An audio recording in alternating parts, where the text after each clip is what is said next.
Thank you so much, Jared, for opening us up and the introduction. As Jared said, my name is Mary Yamada, and I am honored to help moderate the discussion between our three panelists that are up first for today. So before I dive in, I want to do some short introductions. So first, Eric Payne is the Senior Licensing Executive at the National Renewable Energy Laboratory, or NREL for short. Eric joined NREL's Technology Transfer Office in 2009 and has been leading that team since 2012. Eric has led his team to great success in licensing NREL inventions to commercial partners, as well as facilitating agreements between NREL researchers and industry. I also do want to mention Eric is currently serving as chair for the Technology Transfer Working Group. So thank you so much, Eric, for all of the work you've been doing for that initiative. Second, we have Tim Leach. He is the transportation lead for the incubator Launch Alaska. Tim brings over 15 years of experience working in the energy sector. Tim leads the Alaska Energy Authority's Electric Vehicle Working Group. He is also an adjunct faculty member at the Alaska Center for Energy and Power, where he works on projects related to electrification, utility emissions reduction, strategies, and energy policy. So thank you so much, Tim, for joining us today. And lastly, we have Victor Kane, who is the Commercialization Program Team Lead for the U.S. Department of Energy's Office of Technology Transitions. We call ourselves OTT. So happy to have you, Victor. As a quick introduction, Victor works with DOE program offices and our national laboratories to develop and manage external funding programs and activities. His team is responsible for implementing the Technology Commercialization Fund, TCF, Energy I-Corps, the Energy Program for Innovations Clusters, or EPIC, which I know we will be talking about on this panel today, and several other OTT programs that seek to bring impactful DOE energy technologies to market. So a warm welcome to you three. So happy to have you all here today. I know we have limited time. We've got about 20 minutes in this panel, so I'm going to dive in with some questions. And I thought a perfect one to start off, given the topic of this panel today. So Tim, I actually want to start with you. So why commercialize and do business in the Arctic? I want to hear from you. What are the opportunities to do business here that there might not be elsewhere? Thank you so much, Mary. Yeah, it's a pleasure to be here. And, you know, Alaska is really America's Arctic state. We are strategically positioned about 9.5 hours by air from about 90% of the industrialized world. We're also in the midway or halfway point on the Great Circle route, serving the maritime ports of North America and Asia. So geostrategically, we're pretty well positioned there. We've also been an energy leader, of course, as in the country and globally for many, many decades. Our state and the oil and gas industry are, of course, looking for options right now to see what that transition looks like. And as we know from both data and experience, we have in the Arctic a rate of warming about 3 times higher than most other regions in the planet, posing some real challenges there. So really, Alaska is on the front lines for the United States for this climate crisis. We've also got really high energy prices in the state, and this has become increasingly clear as we've all experienced more in recent times with the increasing rates of costs of gas and other things. So some of our communities in Northwest Alaska, for example, pay over $10 for a gallon of fuel oil. Now that is creating a real crisis where communities and homes and families are making a choice between heating their homes and purchasing for food and things like that. And that of course, is not tenable. So lots of challenges we face here. And it's really clear that we need to rapidly develop and deploy, as we heard a moment ago, some of the solutions to mitigate and adapt to the challenges that we're facing today, as well as the ones that we're facing tomorrow. We've got over 200 remote microgrids in the state. We've got, and many of those are diesel dependent. We've really got a huge array of environmental conditions here, including extreme temperatures. So we feel that Alaska is this proving grounds, the Arctic proving grounds for the United States. And really what we can do is develop these technologies, develop this knowledge base, and use that to export to really solve some of the challenges that we face globally and hopefully prepare ourselves to be more resilient in the face of climate change.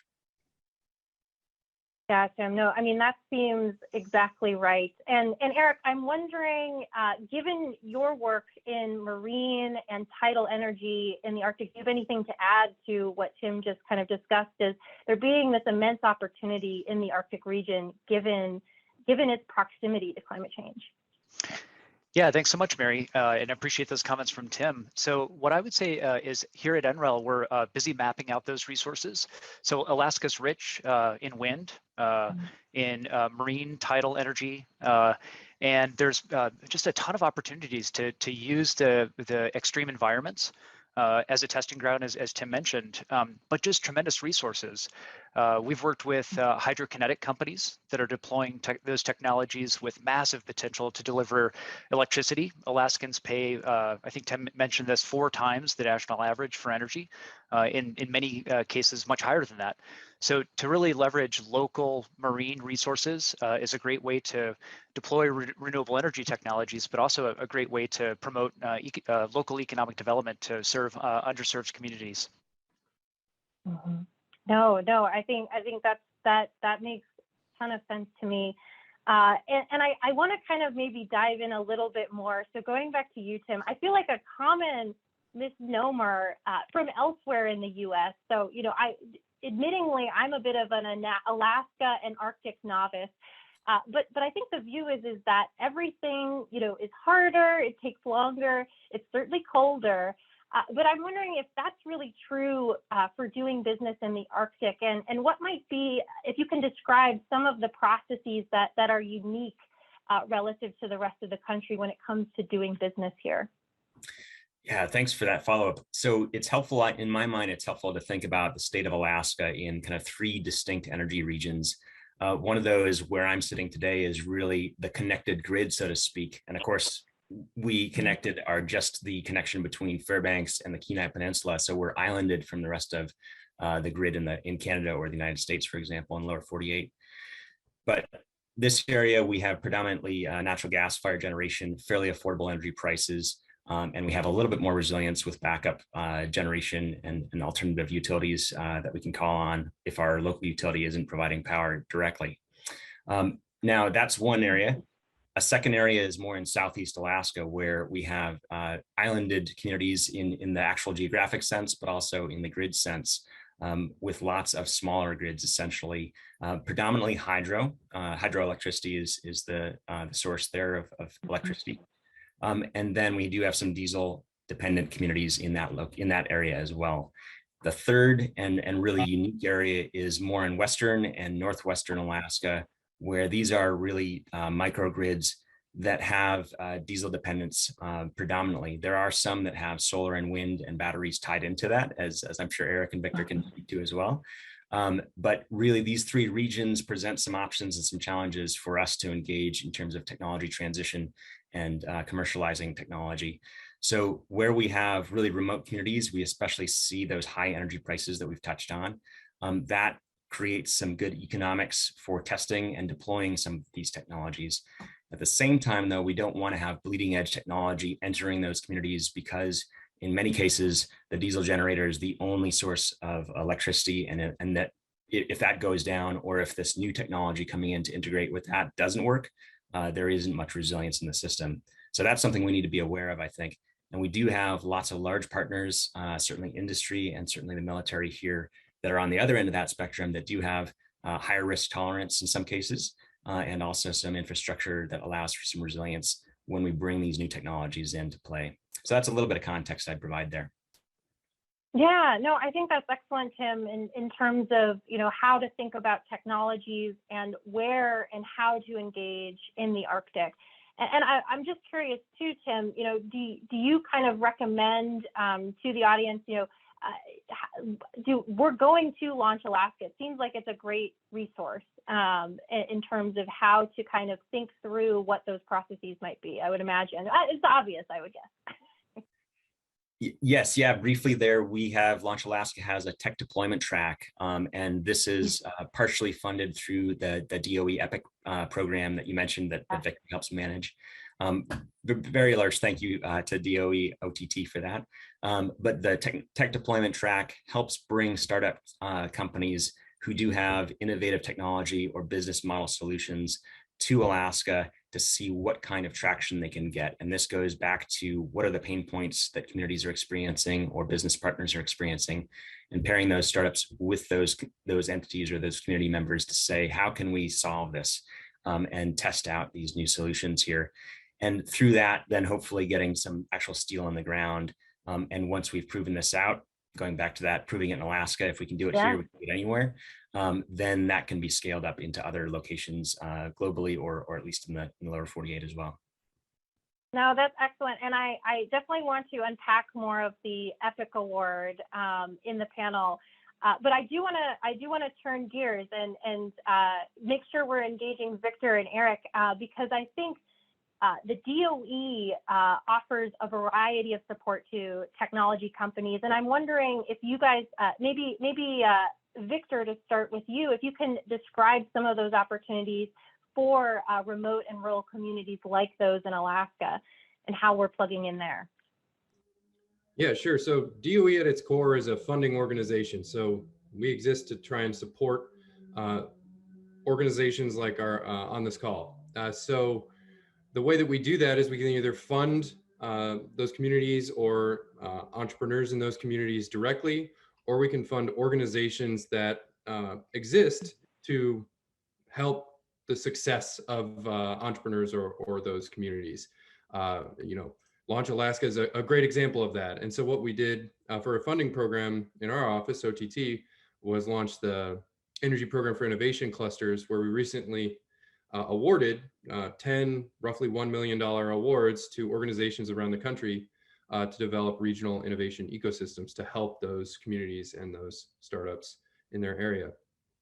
So Launch Alaska is obviously very relevant to the panel here, and that award was really exciting for us. We were glad to see they applied, and they're doing great work up in Alaska. They're sort of serving as a catalyst to all kinds of innovation activities that are going on in Alaska. It's a place to go if you have an idea to get help. And we're also actively developing the next round of the EPIC program. The vision here is that it will be hopefully an annual program that we can launch. And one hope that we have in the next round is not only to just help the incubator organizations, but actually build into the program mechanisms to support those startups directly, to make it a little bit easier for our incubator partners. So with that, I guess I'll stop there. No, that's excellent, Victor. And Eric, I know being a part of NREL, being a part of the broader National Labs community, can you speak a little bit to the opportunities that you see? Yeah, thanks so much, Barry. Well, yeah, what I would say is definitely the Technology Commercialization Fund, which OTT manages, is a great opportunity for local industry to partner with the national laboratory to pull technologies out of the national lab system. And so across 17 national labs and several sites and plants, 21 in total, if you go to Lab Partnering Service, you can search over 2,000 technologies. You can get access to over 500 experts. These are people that are available, that OTT provides funding to make available to work with you, solve problems, help deploy technologies that might address a certain need. And then TCF provides funding actually to pay for the national labs to partner with you to address those really tough energy challenges. So some great opportunities. I think OTT has been very creative in designing these programs. Would encourage everyone to take advantage of them. No, that's well. Thank you, Eric. You are too kind. Appreciate the kind words. And I'm wondering too. I know NREL has the Cold Climate Housing Research Center. There have been there's a project that I know you've talked to me about from PNNL. I think those examples are great, relevant ones. If you wanted to maybe elaborate on those a little bit. Yeah, absolutely. So yeah, definitely a shout out to our colleagues at CCHRC, the Cold Climate Housing Research Center there in Fairbanks. CCHRC engages really in an extreme environment to test research in whole building energy use, systems integration. It's a great testing ground, as Tim alluded to. So definitely reach out to the folks at CCHRC. And then one technology that I'm super excited about as an example of the national labs and how folks can partner with us is hydrothermal liquefaction. This is a project run out of PNNL that takes wet biomass, which is kind of a hard source of biomass to handle, and applies the thermal depolymerization to break the carbon bonds down to kind of a crude oil mix, which locally can be used and then upgraded to diesel fuel and heating fuel. So this takes advantage of local resources, biomass that you have available, and fish waste that you may otherwise just throw away or burn for process heat. And you can use the PNNL technology to convert that to a crude oil, which you can use for fuel. So just one example of the really exciting ways that DOE is funding innovations to really address the energy needs of Alaska. Yeah, no, and Eric, I think that speaks so well to what Tim was saying before about just the massive, 10x scale in terms of the energy costs that some of the different regions in the Arctic face. So it's great to hear examples like that. And Tim, I did want to maybe give you a chance to talk a little bit more about your EPIC Award. And I know you mentioned it before, but if there's anything else you wanted to add in the context of, how this is helping you in terms of your initiatives with commercialization on the ground in the Arctic. Absolutely. The OTT award, the EPIC award, really here has brought a lot more capacity through bringing me on and some other support here within Launch Alaska to essentially two different categories of work that we do here at Launch Alaska.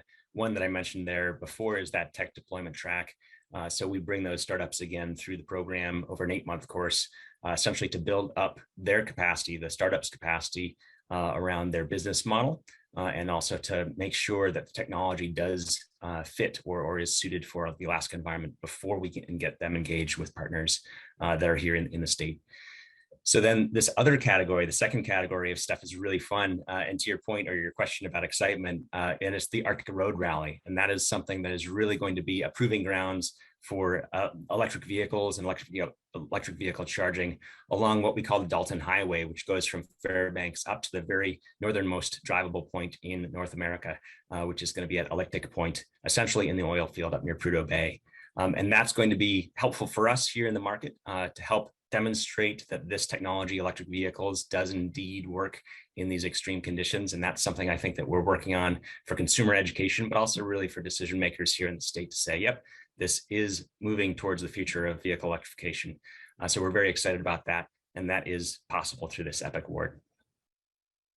Oh, that's excellent to hear. And yeah, I know I've heard electrification, sustainable aviation, critically important to the Arctic region, and so glad to hear that you and others are working on that. It's definitely an important opportunity from a business perspective, in addition to offering high impact, right? So Victor, I do want to transition back to you, and obviously Eric too. So what are some new funding opportunities that we can expect to see in the coming months or years that companies and partners commercializing technologies for the Arctic that they can take advantage of? So Victor, over to you for some thoughts on that. Yeah, sure. So we already talked about EPIC. There's another one that OTT runs called the Energy Tech University Prize. We kicked it off this year, and that's hopefully going to be a recurring prize each year to encourage students to apply in with business plans on how to commercialize energy technologies. So that one's really exciting, great way to pull students into this effort. We already talked about TCF. That's another really big one. Another one that everyone should have their eye on is the Small Business Innovation Research Program that runs every year. It's existed for decades. It's a great program to work with startups to get some initial funding. So that one's really important. And there's too many to mention. There are so many funding opportunities that are available, and everyone that's interested in getting funding from the DOE should be aware of where to look. There's a few key places. There's EERE Exchange and ARPA E Exchange. That's where every funding opportunity announcement gets posted from those two organizations. There's also the American Made Challenges website, which houses all of the prizes that come out of DOE, which is a great, really simple way to get funding from DOE. So anyone working in those prize areas of interest should take a look there. And then everyone should keep in mind that historic infrastructure bill was recently passed, which provided DOE with sort of triple its budget. And we're going to need the help of everybody on this call and everybody in the country to try and work on those incredible challenges and opportunities to use that funding to have a great impact on the world. So there's just so much going on. We can use all the help. So if anyone's interested in working with DOE, they should they should really engage because there's probably an opportunity for them. Yeah, no, I completely agree, Victor. Obviously, maybe we're biased. We work for the Department of Energy, but I will say, OTC, we view ourselves as one of the front doors to the department. So certainly reach out to us, reach out to Victor, reach out to our team, and we can help direct those on the line as well who might be interested in engaging with the department. So no, that's great. Well, I know we're getting close on time, but I thought I might end with a fun question. So I'm curious to hear from each of you. Are there specific industries, technologies, new initiatives that you're excited about? So Victor, I'm going to go right back to you to start with this last fun one. Sure, I'll twist the question a little bit and say the best way to see what we're excited about is to look at our funding opportunities and make sure that you're proposing ideas to capture all that funding and work on those great problems. But personally, I'm most interested in the vehicle to grid technology. I think as electric vehicles start becoming more and more prevalent and are just sitting dormant 95% of the time, being able to help the grid become more stable and more reliable through all of that storage that are in those vehicles is a really interesting opportunity and technical challenge. No, that's great. I couldn't agree more. So Eric, I might have stolen your thunder by preempting your PNNL one, but I don't know. Hopefully you have another one in your back pocket. I feel like you probably do. Oh boy, I have so many. Yeah, I would say I'm definitely fond of hydrokinetic, just given the amount of resources and also how this can be deployed in rural communities.